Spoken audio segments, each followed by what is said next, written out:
Yash. All right, I'm gonna take a little risk. I'm gonna talk the non-duality talk, so to speak.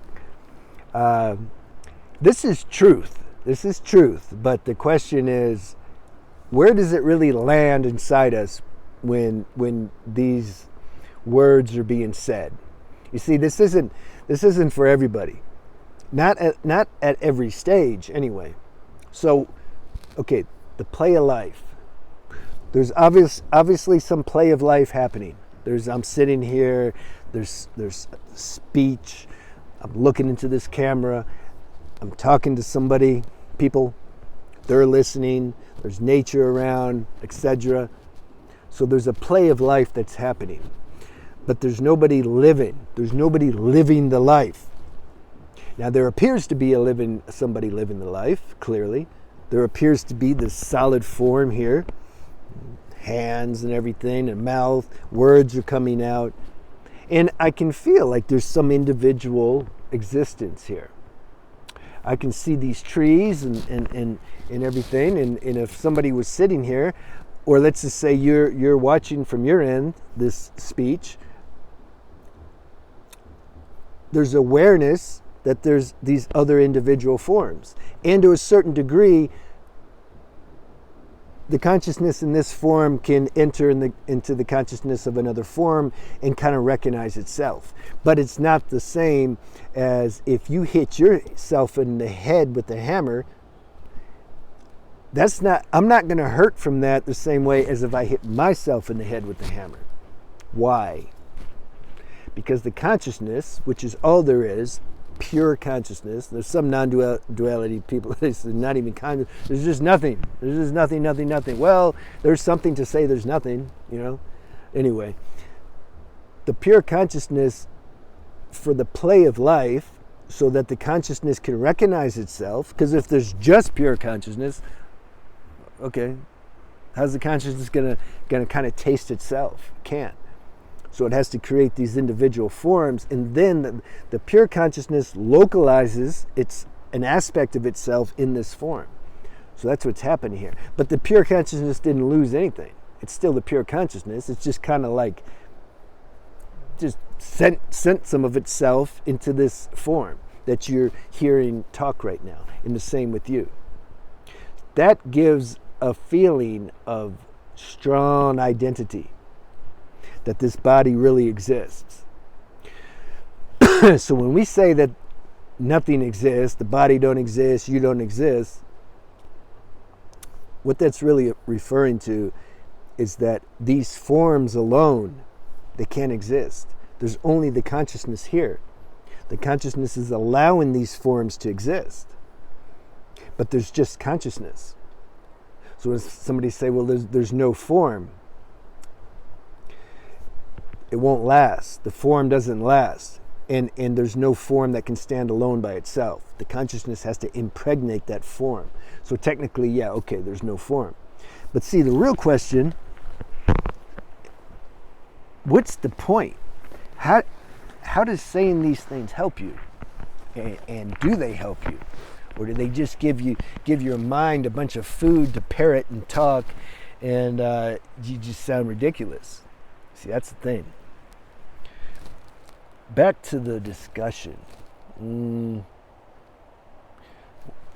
individual. Okay, so when I said that there's just a play of life, but there's nobody living it. So this localized consciousness, that's also, you can say it's not real in the sense that it's not going to last. It's temporarily localized itself in this form, but then when this body drops, well, there's bodies underneath these bodies. But let's say in deep sleep, the localized consciousness, it kind of goes back into the source, the pure consciousness.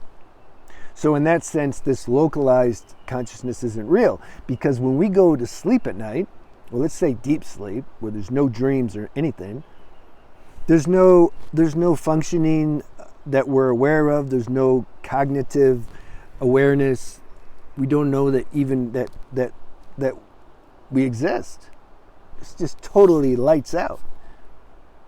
So that pure consciousness obviously is still there. Nothing can kill it. It doesn't have a form.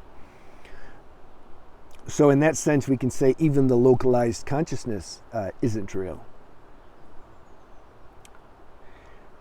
The good news is the localized consciousness will always stay localized a little bit, because that would be the end of any existence at all. Any awareness, we would just black out. It would just be. So that's why people have a fear of death on some level, and also of spirituality too. You know, depending on the stuff they're reading, it can scare them, because they start to think, well, I don't want to become enlightened. I'm just gonna no more. Just gonna. So I mean, who? Because there's something. Who wants to be enlightened, right? Because there's something deep inside that wants to continue to exist, that wants to taste itself. There's some desire there for that. So it's like, yeah, the consciousness gets that. That's the whole point of creation. Why would the consciousness differentiate itself for a time and then just be complete darkness after that? That's the reward of being enlightened. You're just going to blink out of existence. Does that make sense? I can just feel that that's not the case. So that we don't. So therefore, the consciousness has to retain a little bit of individual identity so that it can continue to eternally exist. The whole evolutionary journey in spiritual awakening is this constant fusion of the localized consciousness with its source, the pure consciousness.